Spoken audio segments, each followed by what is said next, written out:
नमस्कार, मैं आपके साथ ज्योतिका।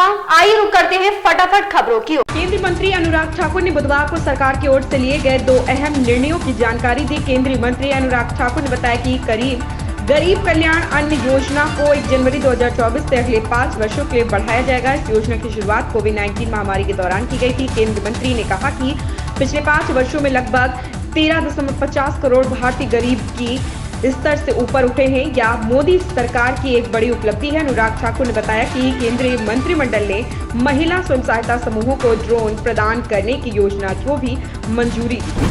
यूपी विधानमंडल सत्र के दूसरे दिन वित्त मंत्री सुरेश कुमार खन्ना ने विधानसभा में वित्त वर्ष 2023-24 का अनुपूरक बजट पेश किया।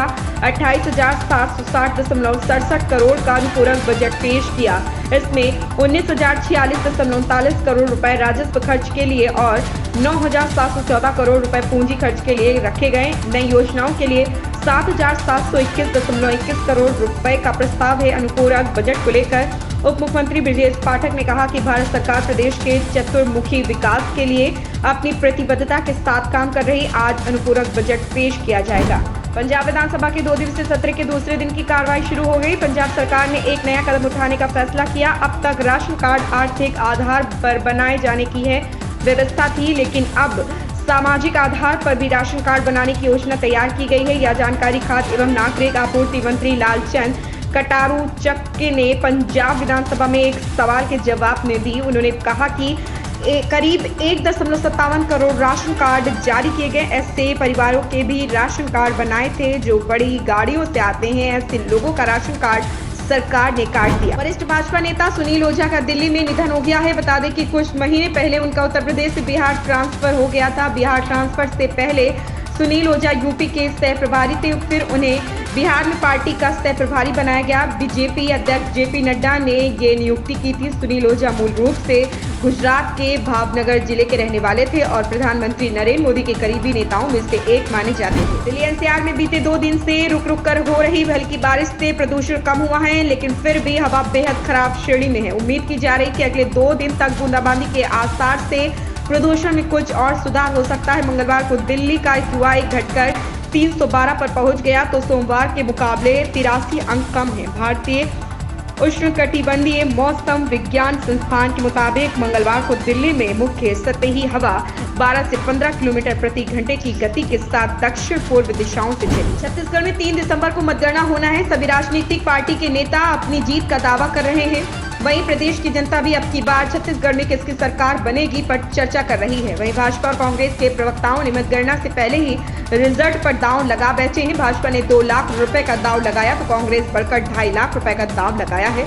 फिलहाल यह 3 दिसंबर को ही तय होगा कि छत्तीसगढ़ में किसकी सरकार बनेगी। उत्तराखंड के खिराबेड़ा स्थित सिलक्यारा सुरंग में फंसे 3 श्रमिकों के परिवार के सदस्यों के चेहरे पर राहत और खुशी की लहर दौड़ गई जब मंगलवार शाम को उनके बचाव की खबर रांची के बाहरी इलाके में स्थित इस गाँव में पहुंची।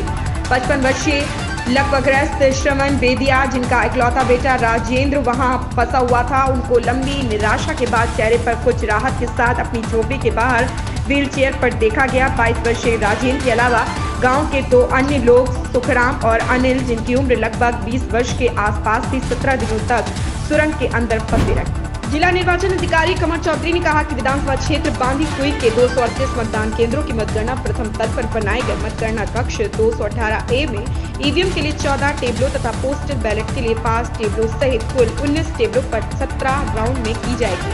इसी प्रकार विधानसभा क्षेत्र महुआ के 230 मतदान केंद्रों की मतगणना प्रथम स्तर पर बनाए गए मतगणना कक्ष 201 में ईवीएम के लिए 5 एवं पोस्टल बैलेट के लिए 5 टेबल तथा मतगणना कक्ष 79 में ईवीएम के लिए 9 टेबल सहित कुल 19 टेबलों पर 17 राउंड में की जाएगी। रणबीर कपूर की बहुप्रतीक्षित फिल्म एनिमल 1 दिसंबर 2023 को अपनी वैश्विक शुरुआत के लिए तैयार है। मूवी एडवांस टिकट बुकिंग मामले में धुआंधार कमाई कर इसके ब्लॉकबस्टर होने का संकेत दे रही। वहीं इसे लेकर एक और बड़ी खुशखबरी सामने आई है। संदीप रेड्डी वांगा की इस मूवी को बांग्लादेश में रिलीज किए जाने की रिपोर्ट है। इस तरह यह बांग्लादेश में रिलीज होने वाली चौथी भारतीय फिल्म बन जाएगी। मालवा निमाड़ की 66 सीटों में इंदौर जिले की 9 सीटें काफी मायने रखती हैं। इन 9 सीटों पर बना माहौल मालवा निमाड़ की कई सीटों को प्रभावित करता है। बीते 20 सालों से इंदौर जिला भाजपा का गढ़ रहा। पिछले विधानसभा चुनाव में कांग्रेस ने अब तक का सबसे अच्छा प्रदर्शन किया था। 9 में से 4 सीटें कांग्रेस ने जीती थी। हालांकि तुलसी सिलावट के भाजपा में शामिल होने के बाद यह आंकड़ा 6 और 3 पर रहेगा। इन खबरों में बस इतना ही, बने रहिए हमारे साथ।